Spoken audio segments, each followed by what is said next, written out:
જો વકફ bill pass થઈ જાય તો નીતિશનો સાથ છોડી દેજો, જાણો પ્રશાંત કિશોરે કોને કરી અપીલ। લોકસભામાં વકફ સંશોધન બિલ પર ચર્ચા વચ્ચે બિહારમાં રાજકીય ગરમાવો જોવા મળી રહ્યો છે। જનસુરજ પાર્ટીના સંસ્થાપક પ્રશાંત કિશોરે મુખ્યમંત્રી નીતિશ કુમારની પાર્ટી જનતા દળ યુનાઇટેડને આ બિલ પર સમર્થન ન કરવાની અપીલ કરી। તેમણે જેડીયુના મુસ્લિમ નેતાઓને કહ્યું કે જો આ બિલ સંસદમાં પસાર થઈ જાય છે તો તેમણે નીતિશનો સાથ છોડી દેવો જોઈએ, કારણ કે મુસ્લિમોના કારણે જ 2015માં નીતિશ બિહારની ચૂંટણી જીતીને મુખ્યમંત્રી બન્યા હતા। તેમણે એ પણ દાવો કર્યો કે જો મુસ્લિમ ન હોત તો નીતિશનું રાજકારણ ખતમ થઈ ગયું હોત। પ્રશાંત કિશોરે ઉર્ફ પીકેએ બુધવારે મીડિયા સાથે વાતચીતમાં વકફ બિલને લઈને જેડીયુ પર આકરા પ્રહાર કર્યા હતા। તેમણે કહ્યું હતું કે જો આ બિલ સંસદમાં પસાર થઈ જાય છે તો ભાજપથી વધુ નીતિશની પાર્ટી તેના માટે જવાબદાર રહેશે।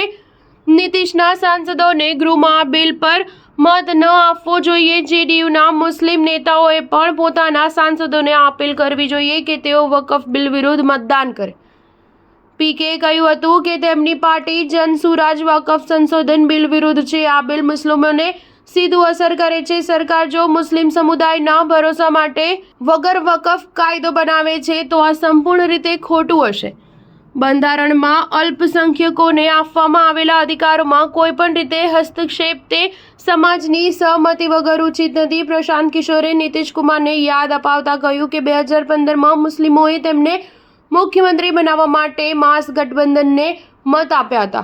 આજે વકફ બિલનું સમર્થન કરીને નીતિશ અને જેડીયુ મુસ્લિમ સમુદાયને આપેલો વાયદો તોડી રહ્યા છે। નીતિશને ખબર હોવી જોઈએ કે તેમને મુખ્યમંત્રી બનાવવામાં મુસ્લિમોનું મોટું યોગદાન છે।